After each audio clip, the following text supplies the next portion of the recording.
My jealous sister-in-law tried to poison me after I announced my pregnancy, but she ended up poisoning her own husband instead. Now, she is begging us to drop all charges and for her husband to take her back. I, 29F, have been married to my husband Harry for the past 7 years. I love everything about our marriage except the fact he is related to his sister, Kayla, who brings all the negativity into our lives. Now, don't get me wrong, I used to love Kayla when I first got to know her, but over time, I have quickly changed my opinion.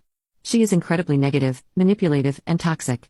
I have worked hard for years to avoid getting on her bad side because I know the kind of person she is. In the past, my husband had dated Syl's best friend when he was 17 and later they broke up because he felt he was pressured into being with her because of Syl. When he turned 23 and found himself single, his sister insisted that he and her other friends should be together, but he refused. They had a huge fight and she went crying to their parents about how she wanted him to marry someone she felt comfortable with, but his parents didn't really listen to her. When my husband and I met and fell in love, his parents were very supportive. But Syl had consistently treated me with a cold demeanor. Whenever I was around, she would always bring up Harry's exes for no reason and tell him how well they were doing and how he should get back in touch with them. This went on for a while and I was not the only one who found this weird, as Harry found this weird also, so he would ask her to not bring up his exes continuously. Syl would then get pissed and start taunting me about how I was getting jealous and how he should not be with an insecure person like me. Whenever his parents would call us for dinner, Syl would purposefully bring one of Harry's exes, telling us how she had stumbled into them that day by accident. Had to invite them for dinner out of politeness. She also checks my Instagram relentlessly even though she doesn't follow me. I have a public account, so I have noticed how she is the first person to check my story. If a guy comments on my photo, she would then go to her brother and complain about how I was posting inappropriate pictures of myself. Harry and I would literally laugh at her accusations. When Harry and I decided to move in, she urged Harry to break up with him, telling him how I have a lot of flaws as a woman and that she could find someone much, much better than me. This comment honestly hurt me since I had been nothing but nice to her throughout everything. Unfortunately, as soon as me and Harry got engaged, Syl's behavior towards me got even worse. When Harry and I announced our engagement, everyone started congratulating us.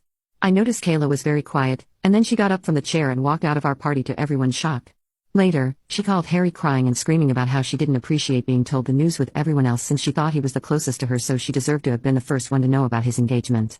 Later she sent me a message which was almost borderline threatening, saying how I should be a good wife to her brother since she had always been the only woman in his life.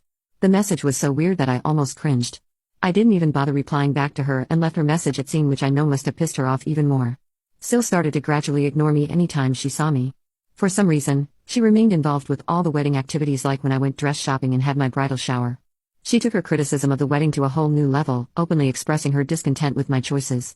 Despite both my future mother-in-law and fiancé calling her out at multiple times, her behavior persisted. One day, while discussing the centerpiece with my future mother-in-law, Kayla overheard and immediately began to mock me, saying how my choice had no class and how this is why she wanted her brother to marry someone better. That was the breaking point for me, and I lost my composure. I screamed at her that I couldn't tolerate her constant taunts and criticisms any longer, and I made it clear to her that she was not invited to our wedding anymore. Kayla was shocked, gasping in disbelief as if she had never expected me to stand up to even my mother-in-law was furious with her and supported me. Later, Kayla reached out to Harry, complaining about how I embarrassed her and insisting that he should control me since I was going to be his wife. Harry told her firmly that he stood by my decision and that if she didn't apologize, she was not going to be invited to the wedding. Begrudgingly, she sent me a heartfelt apology which I saw and again left it on read. With my wedding preparations, I was already exhausted and I didn't want to be involved with her drama. In the end, she did end up coming to our wedding because I didn't want her to badmouth us later. Now my wedding had a certain theme of pink hues and pastels which everyone seemed to have no trouble following, including the guests. However, Syl showed up wearing a black floor-length gown with a veil as if she was coming for a funeral. We were shocked, to say the least. Syl went around telling everyone how she was mourning for losing her brother to another woman. During the reception, my husband could see that I was uncomfortable with Syl's wedding outfit and confronted her about it. She tried to play the victim by saying that she had the right to wear whatever she wanted and that I was too controlling.